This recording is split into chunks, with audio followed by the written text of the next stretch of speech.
Inilah 5 hal dasar yang membedakan Ganjar dengan capres lainnya. Seorang pemimpin yang bijaksana akan selalu menimbang-nimbang dan mempertimbangkan segala faktor yang mendukung dan yang tidak mendukung dalam berbagai pertimbangan yang mendalam. Inilah yang disebut sebagai ahli strategi, yang menjadi sosok kepemimpinan bangsa-bangsa, khususnya di Indonesia. Di negara manapun kita harus tahu bahwa ahli strategi atau seorang pemimpin harus bersifat bijaksana dan perhitungan. Karena kalau tidak melakukan perhitungan, maka kegagalan akan lebih mudah untuk terjadi.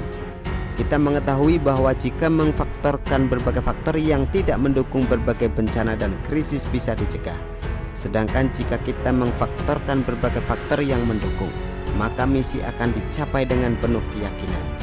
Peperangan yang terjadi di masa-masa lampau pun menjadikan kita belajar bahwa tanpa strategi negara ini pasti kalah. Para bapak-bapak bangsa di negeri ini seperti Soekarno dan Muhammad Hatta dan lain-lain sebagainya adalah orang-orang yang memiliki strategi dan bukan orang sembarangan yang hanya berpaut dan berpatok kepada militerisme. Dari sini kita tahu bahwa negara ini juga bukan negara yang dibangun di atas dasar militerisme, meskipun sempat dikuasai oleh militerisme selama 32 tahun setengah dan menghancurkan negara ini dengan terstruktur, sistematis dan masif. Negara ini dibangun atas dasar intelektualisme dan kecerdasan orang-orang yang lahir dari rahim rakyat yang memiliki semangat untuk belajar dan memiliki strategi yang baik mengalahkan musuh. Para penjajah pun pada akhirnya harus mundur tanpa harus banyak pertumpahan darah yang terjadi secara sia-sia. Para pendiri bangsa ini tidak mengandalkan diri pada kegagalan musuh dalam menyerang, tapi pada kemampuan diri sendiri untuk membangun suatu pertahanan yang tidak terkalahkan. 5 hal yang sangat berbahaya jika ada di dalam diri seorang pemimpin adalah seperti yang saya akan jelaskan di bawah ini. Pertama adalah jika seorang pemimpin sembrono dan asal ngomong, dia pasti kalah. Prabowo ini sembrono dan asal ngomong dan dia pasti kalah.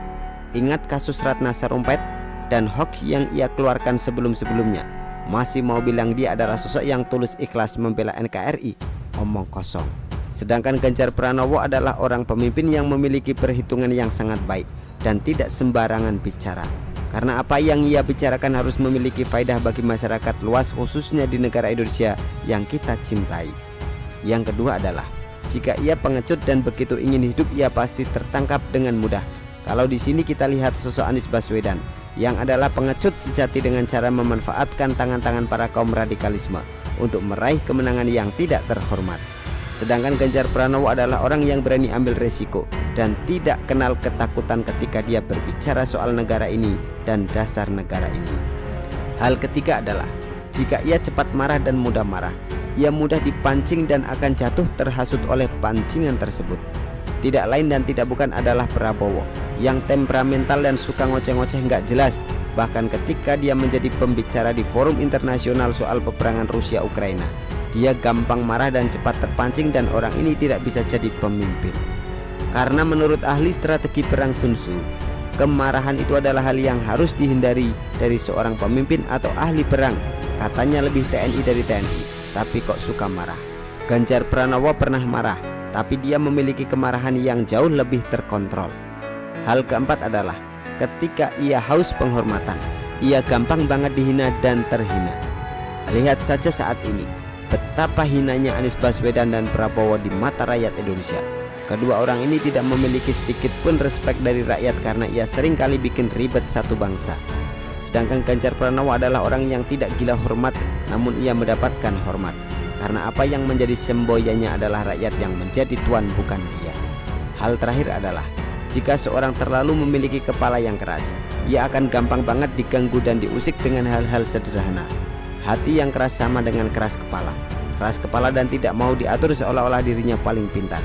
Siapa lagi kalau bukan Anies Baswedan dan Prabowo Subianto yang gak pernah mau mendengar kalimat-kalimat dan masukan-masukan dari orang yang lebih tahu situasi kondisi lapangan. Sedangkan Ganjar Pranowo adalah orang yang menerima masukan dengan lapang dada, bahkan oleh orang yang dianggap tidak terlalu berpengalaman sekalipun. Inilah yang membedakan antara Ganjar Pranowo dan capres lainnya. Begitulah kura-kura. Artikel yang ambil dari Syura.com, ditulis oleh Manuel. Bagaimana menurut Anda?